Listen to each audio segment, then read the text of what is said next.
Lord, we thank you for you are such a beautiful God. Your name cannot be compared. You have no rival. You have no equal. Lord, you are preeminent. You are supreme. There's nothing that can be compared to you. So we bow down in our worship and we give thanks to you because you deserve it. We give thanks to you because you have no equal. You have no rival. Thank you for the opportunity to come to you. Thank you that we can come and surrender all our burdens to you, that we can come and receive from you, that we can approach your throne of grace without fear, so we can receive the grace that we need at our times of need. Lord, we want to thank you that we, sinful men and women, have been saved by your grace. What a wonderful name it is. What a beautiful name you have. Your name has changed our story. Your name has given us a new beginning. Your name has given us a restart. That we who are nobodies can come in your presence and share the inheritance with your Son. So we give you thanks. May you come and fill our hearts with praise through your word. May you come down and teach us to renew our vision of you so that we can see you for who you really are. Because seeing you for who you really are changes everything. So come and speak to us through your word. In Jesus' name we pray. Amen. Wow. Hey Harvest, I am so happy to be here this morning. There's no other better place I would rather be than being in the house of the Lord. So if you are here, I want us to give God a big hand as we thank him for his protection over us throughout the week, for protecting our families, for the ability to come and worship, for the souls, the lives that he has restored and rescued. But we also want to thank him for the encounter with us this morning. So if you are following us online, I want you to know you are loved and that we want this place to be your church. And please do not go without sending your comment. Please submit your prayer request and our pastoral team will be ready to pray for you. And as Lord blesses you, please do not forget to give to this church so we can continue to expand the gospel, that we can continue to make more disciples who worship Christ, who walk with Christ, and who work for Christ. So we can be able to open up and plant more Bible-believing, Christ-exalting churches around Rwanda and the entire East Africa region. And so I want to welcome you again here at Harvest Mahoko, a church for me and my family, a church for you and your family, and we care for you because here at Harvest, we are a family. So if you're here this morning, I want you to know that Jesus is preeminent. And without wasting a lot of time, I want us to turn to our Bibles. And together we open in the book of Colossians. And today I'm going to read from Colossians 1, from verse 15 through 23. And if you have your Bible, if you have a real Bible, please let me see if you have a real Bible. And if you remember to bring it with you. Please, next time, please remember to bring your Bible with you. All right? So let's read, and I am going to be reading from ESV. So my version is ESV. So I'm going to be reading from verse 15. Let's read the word of God. So last Sunday we read up to verse 14. That was, we read all the way from verse 9 to verse 14. Today we begin from verse 15. He is the image of the invisible God, the firstborn of all creation. 16. For by him, when we say him, we mean Christ, right? I hope you know that. I hope you know when we say him, it means Christ, right?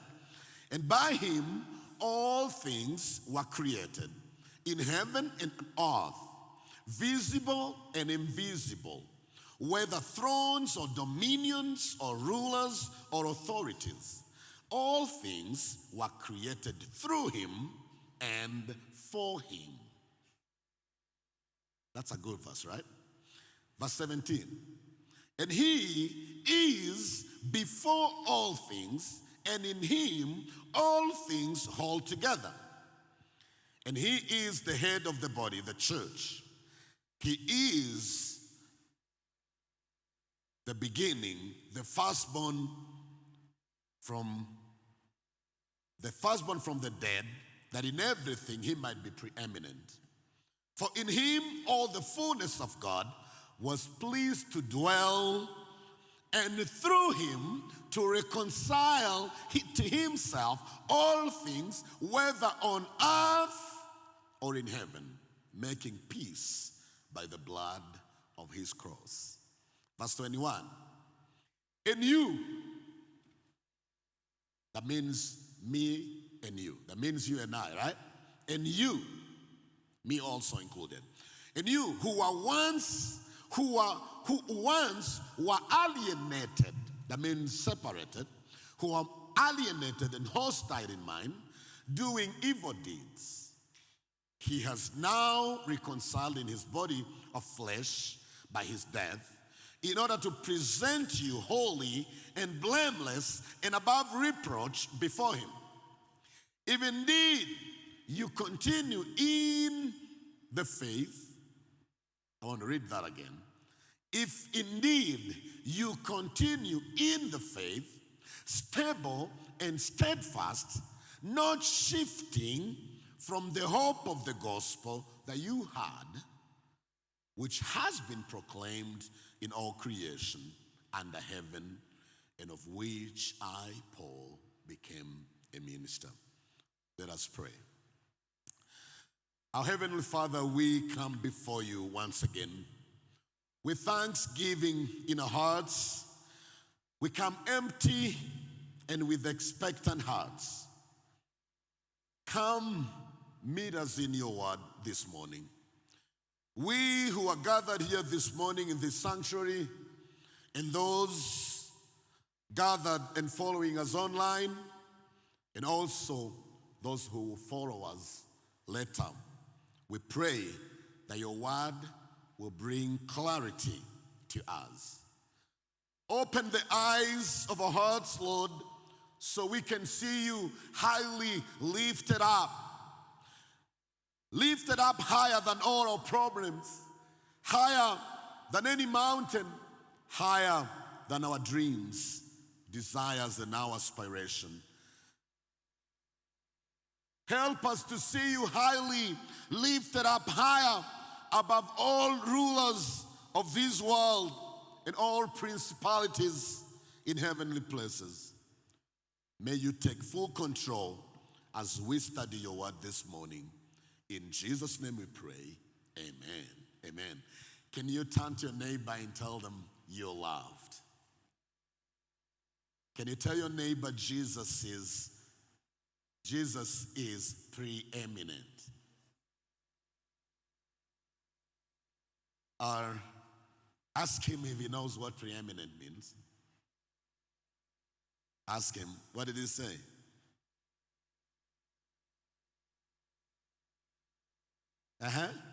Tell him preeminent means supreme, means above everything else. That what preeminent, that means supreme, it means above everything else. It means higher than anything else. I love God's word. I love the Bible, and I hope you do love it too.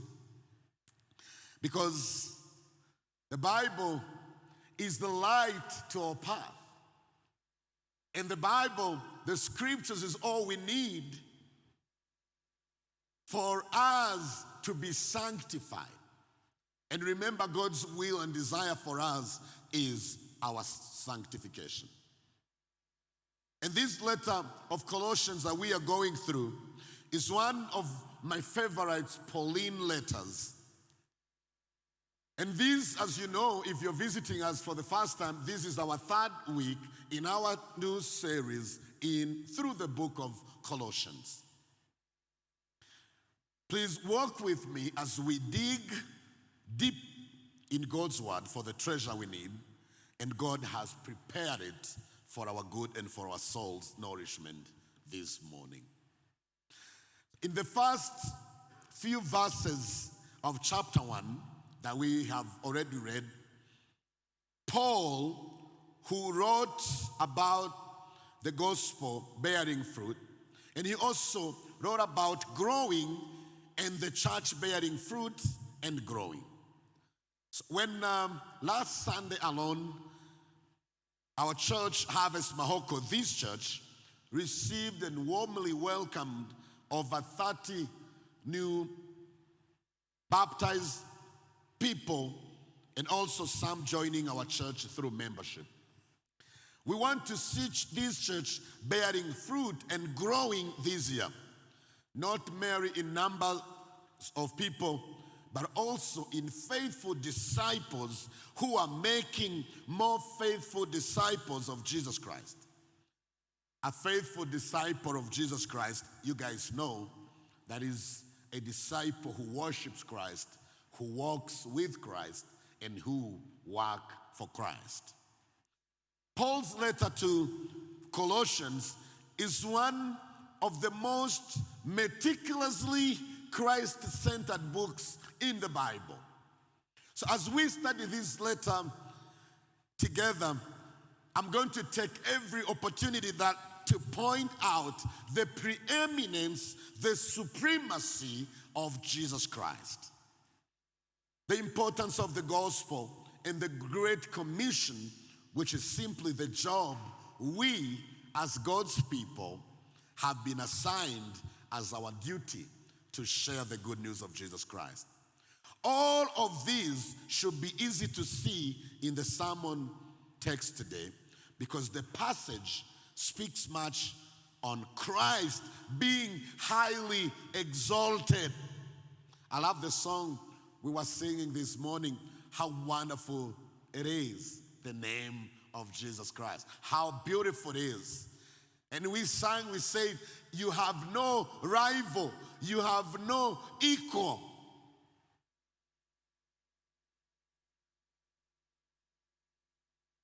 We have already mentioned that this letter clearly shows that there were some false teachers who were diminishing the significance of Christ. And so Paul took the opportunity to correct this false teaching and exalt Jesus Christ, and the very reason all of creation exists is Christ. We already know that at Harvest, we exist to glorify God through the fulfillment of the Great Commission in the spirit of the Great Commandment. Christ is the only way to God, the only name by which we can be reconciled to Him and be saved. And Christ is the only author of creation. And when you look at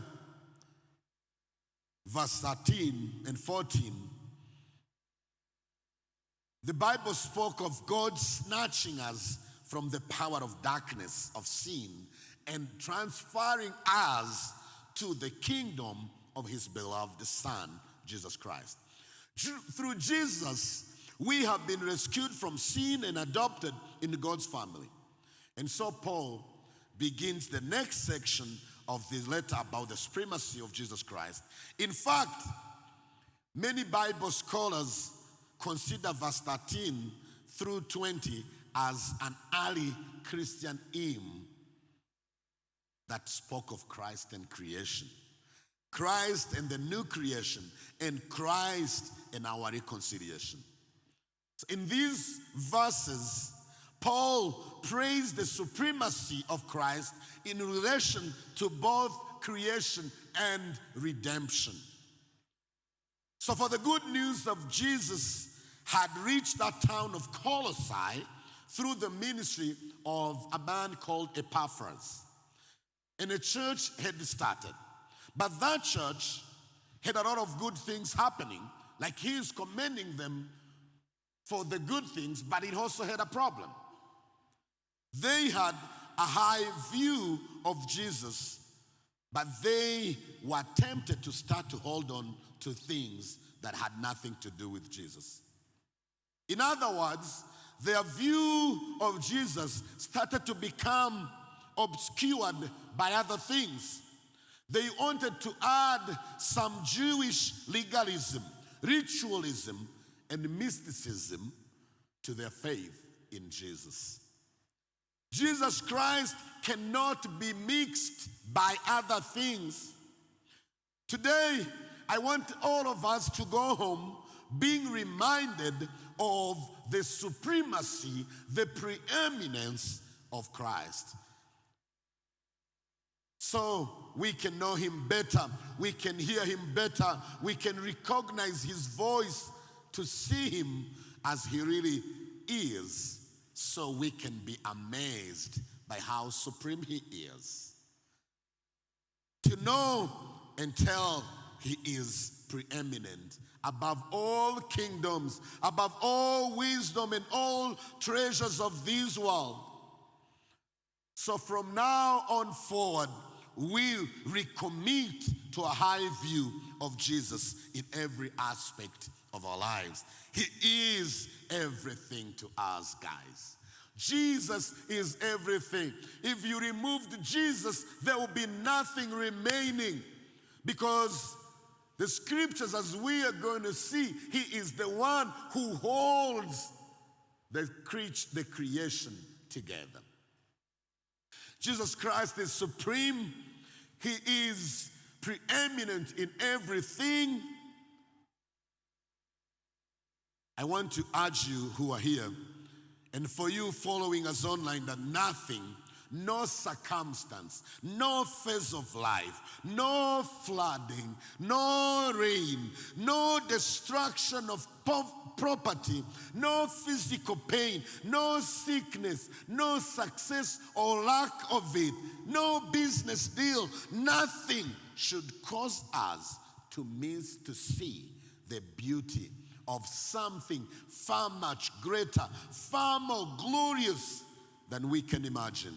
The beauty and the glory of Jesus Christ our Lord. Today, I just want us to talk about Jesus, his supremacy, his preeminence, him crucified, him risen, him being our king, him being our friend and our co-heir in the inheritance of our God. Jesus is marvelous and wonderful to me. Our story is engraved in his story of redemption. He is marvelous, and I want us to see him as such, even when it doesn't look like that. Even when the circumstance around us blind us from seeing it, from seeing the reality of who he is as he really is. My hope and prayer this morning is that your view of Jesus will be renewed so that you can see him for who he really is, because seeing Jesus for who he really is changes everything. And that's going to be our big idea this morning. This is what I want to have as our big idea this morning. Seeing Jesus for who he really is changes everything. Not just seeing him, but seeing him for who he really is. You know, not seeing just a part of him, but seeing him for who he really is, and understanding and knowing him and having a fellowship with him and a relationship with him, knowing what he has done and how his story changes our story.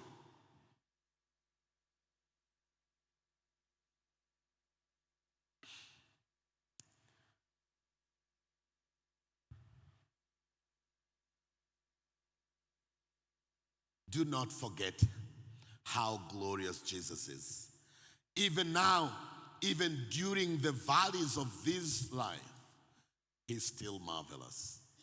Our situation may remain the same, but once our view of Jesus changes, we find joy in whatever situation. I may not understand fully what you are going through, but one thing that I know for sure, and that the Word of God confirms, is that I should invite you right now to take a look at who Jesus is.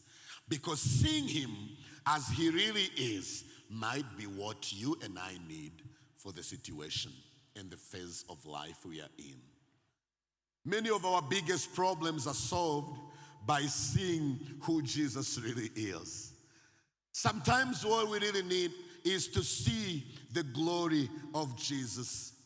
I remember the serpent that Moses had that he was given. And when the people would see it, when they would just look at it, they will receive their healing. I am inviting you today to remember that seeing Jesus for who he really is changes everything. Can you tell that to your neighbor? Tell them, seeing Jesus for who he really is changes everything. And before we go home, as you remind him of that fact, here are three things that I am inviting you to see Jesus and marvel at. You know, he is so marvelous.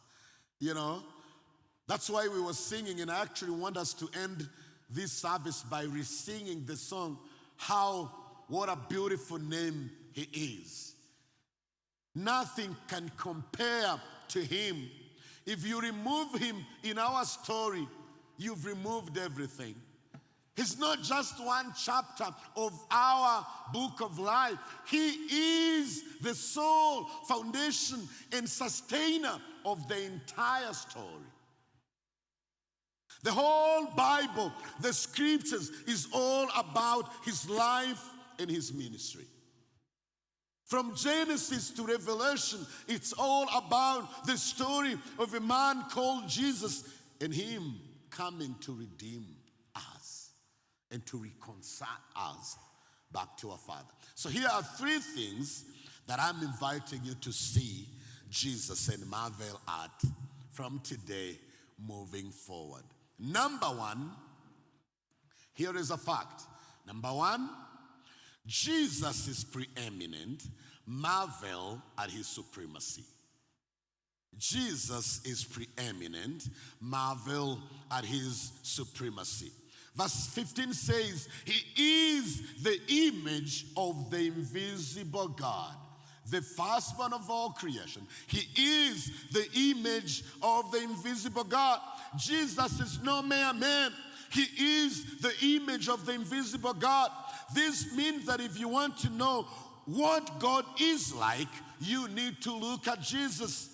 And when the disciples were asking, saying, you know, some men say you're Elijah, some men say you're a prophet, and then he asked them, who do you guys say I am? Who do you say I am? And then he looked at him and said, you have seen me. You have been with me and you've not seen. Like if you see Jesus, you have seen God. You can't see God, but people saw Jesus. And by looking at Jesus, you get a clear picture of who God is and what he is like. Jesus made the invisible visible. Oh my goodness. Many of us were invisible before Jesus, but when Jesus came into our lives, we are now visible. Some of us were jobless and hopeless and aimless and directionless without Jesus. But when he came in, he said, all power and authority has been given to me. Now go ye therefore and make disciples of all nations. Jesus is the radiance of the glory of God and the exact imprint of his nature. That's what Hebrews 1:3 says. But that's not all. He is the firstborn of all creation. You know, when we get there, we have to be really careful, because I believe Paul was actually referencing Psalms 89 verse 27. So when you go home, when he says he's the firstborn of all creation, because when I was reading Psalms 89 verse 27 says, and I will make him the firstborn, the highest of the kings of the earth. That's what it means. The highest of the kings of the earth. Paul is not talking about Jesus being born. During that time, the term firstborn was more about rank or supremacy. That's why Paul is actually quoting Psalm 89:27, because it says, and I will make him the firstborn, the highest of the kings of the earth. Back then, the firstborn got the wealth, the status, standing of the father. So saying that Jesus is the firstborn does not make him a created being. This does not mean that Jesus was created first. Jesus was not created. So to call someone firstborn at that time was to say something of their supremacy, of their primacy in rule, preeminence in role, and priority in rank. So Paul is saying there's nobody above Jesus. Nobody ranks higher than him. So if he is supreme, when it comes to creation, he's over all of it. He is the highest over everyone and over everything. Nothing and nobody is better than Jesus. See Jesus' supremacy.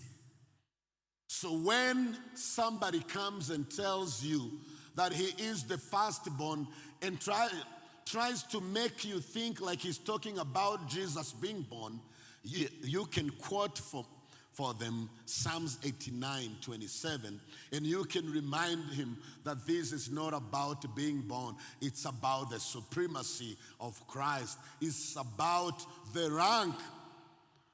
Jesus is preeminent. Marvel at his supremacy.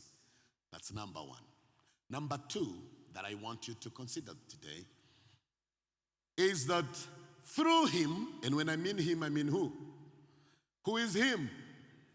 Jesus. Through him and for him, all things were created. Marvel at Jesus' handiwork.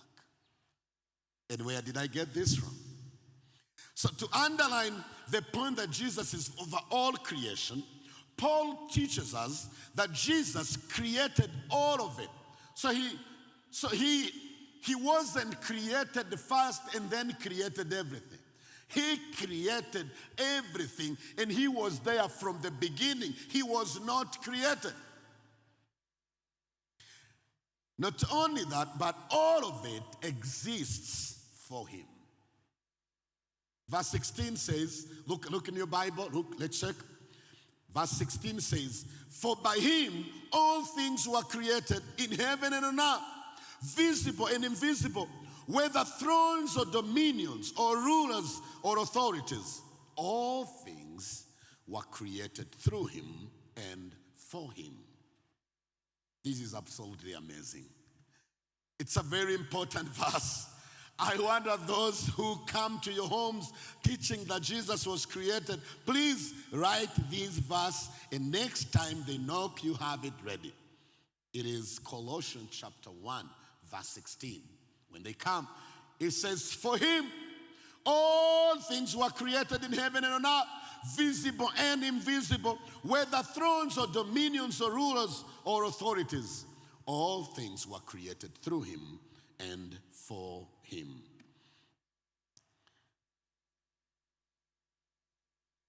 That's how we know Jesus isn't just another creature like us. Jesus is actually the creator, not the creature. Everything that exists does so because he made it. When we read in Genesis 1 that God created the heavens and the earth, Paul is telling us to understand that it was God the Son, Jesus Christ, who created heaven and earth. That's what Paul is saying. The Colossians held some strange views about angels, so Paul tells them that Jesus actually created them angels too. In Judaism, they understood there were 4 classes of angelic beings. So here Paul says that Jesus created them all. Even supernatural powers were made by him. He is over them. We have nothing to fear, guys. We have nothing to fear. Jesus created everything from the most glorious angels to the farthest galaxy to the smallest insect. He's created it all. And he has the goal of it all. All of it exists for his glory. Everything that has been created exists for one reason alone, to bring Jesus glory. Verse 17 says, let's look at the Bible. Verse 17 says, and he is before all things, and in him all things hold together. I think out of everything, this part amazes me the most. We tend to think that God created everything and invented the laws of nature, almost like we might spin a top and then watch it go. But that's not what's happened. Not only did Jesus create everything, but he upholds the universe by the word of his power. If you want to check that one in your Bible, you can read Hebrews 1, verse 3. So everything, I dare say this morning, that everything that science called atoms, every cell, every object, the entire universe holds together because Jesus is holding it all together on an ongoing basis. That is why it is so true when we are singing, I need you every hour. I need you every hour. Actually, it should be, I need you every second. If Jesus stopped for a moment, everything would cease to exist.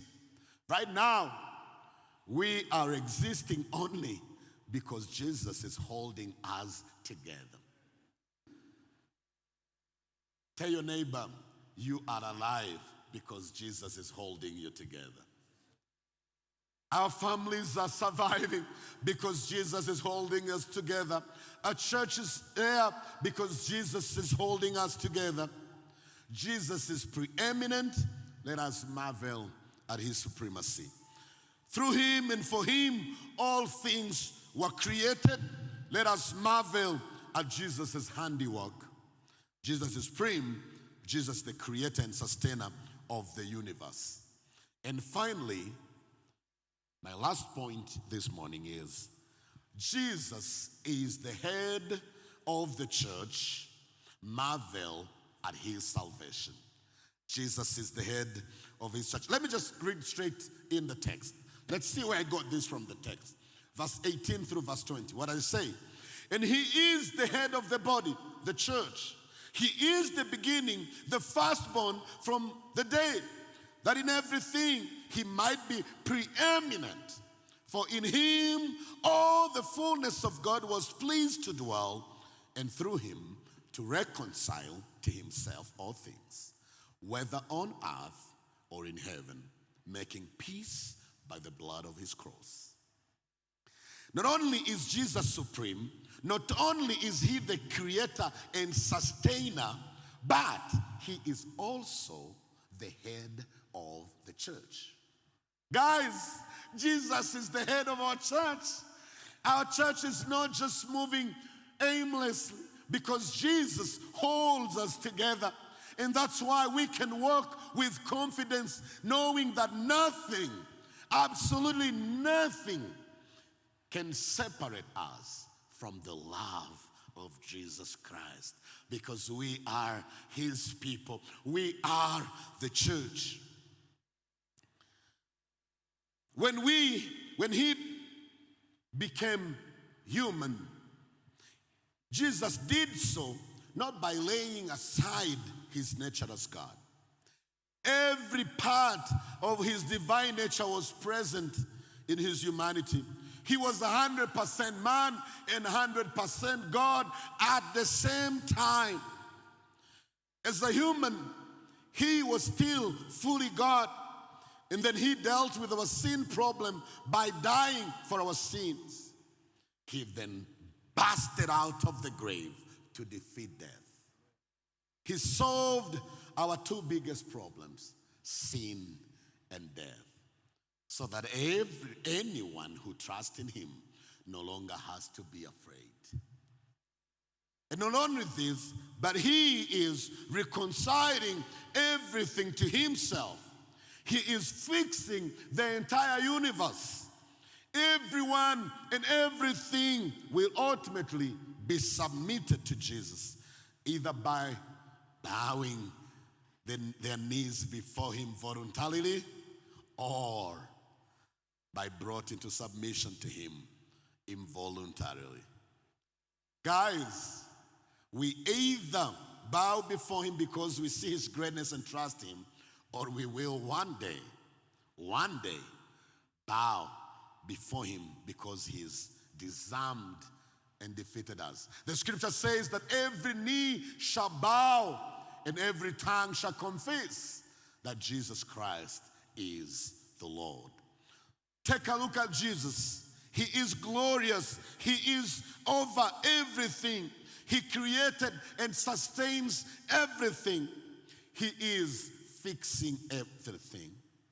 No matter what you're going through right now, I want to tell you that he is holding you up together, because he has a purpose and a plan for your life. He has a purpose and a plan for your marriage. He has a purpose and a plan for our church. He has a purpose and a plan for your business, for your job. Take a look at Jesus. Everything exists for him. His glory solves our greatest need.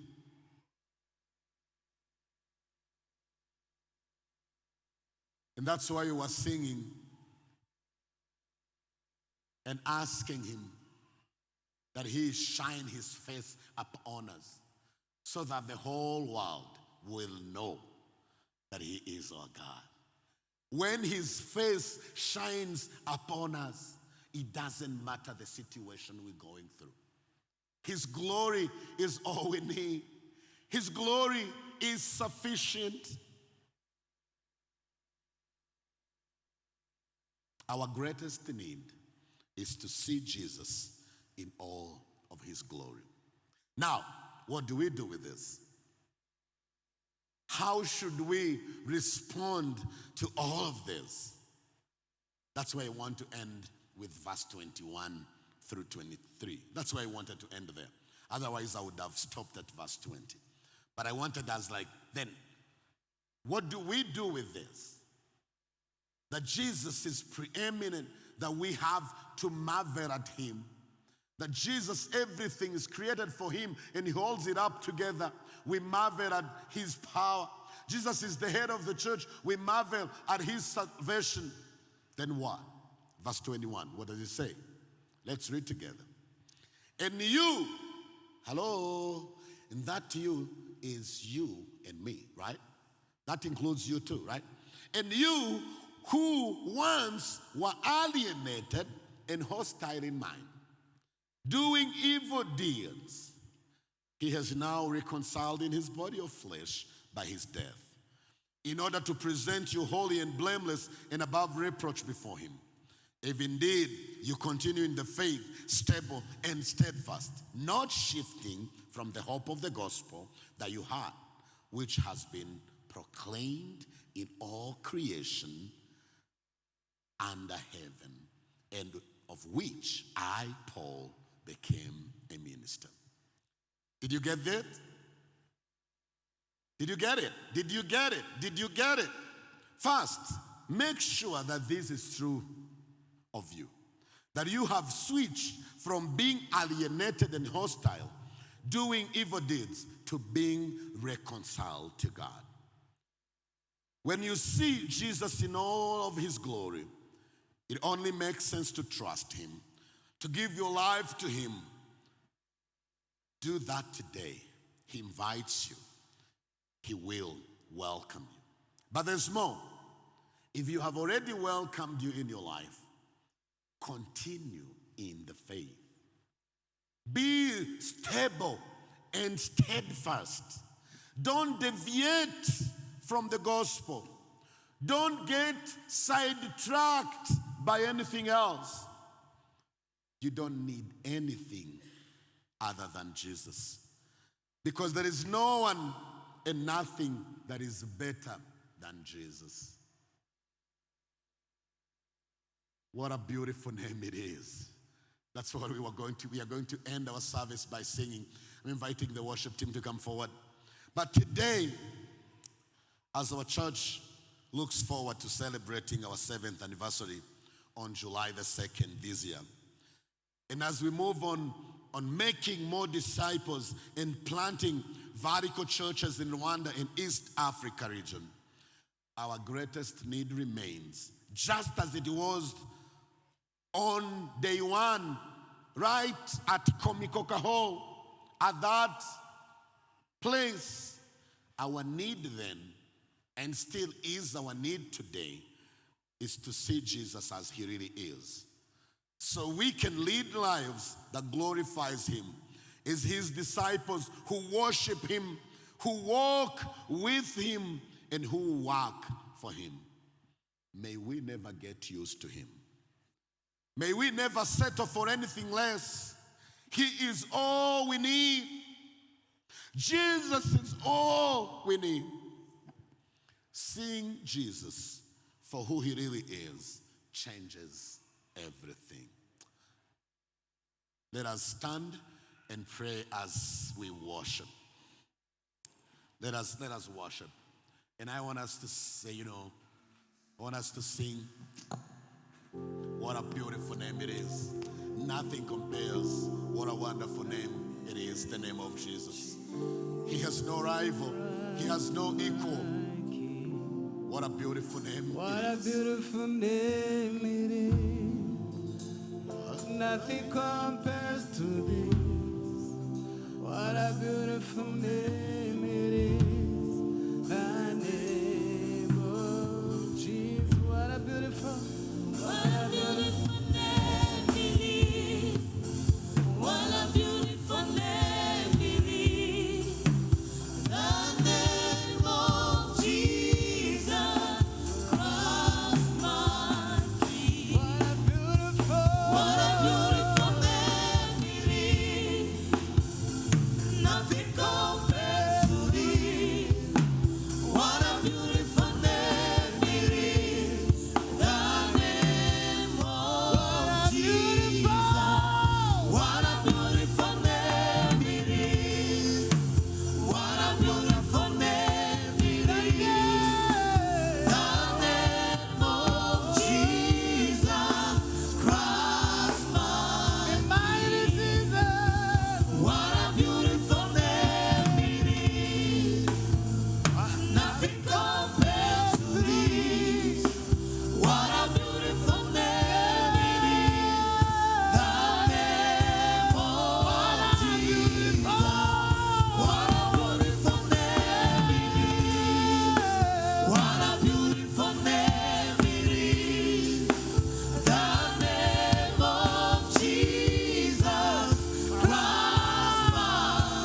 the meaning of everything. What a beautiful memory. The hope of our soul. Nothing The hope of our life. The meaning of our What a existence. beautiful memory. Yeah. The name of What a beautiful memory. Oh, what a beautiful memory. The name of Jesus Christ, my King. What a beautiful memory. Nothing compares to this. What a beautiful memory. The name of Jesus. hallelujah. Lord Jesus Christ, help us each and every day. Each one of us to see you for who you really are. Heal our eyes, oh Lord, and help us to never stop being amazed at who you are and what you have done for us. Help us, oh dear Lord Jesus, to marvel at your supremacy, your preeminence. Help us, oh King of glory, to remember that through you, Jesus, and for you, all things were created. Help us so we can marvel at your handiwork. You are the head of the church.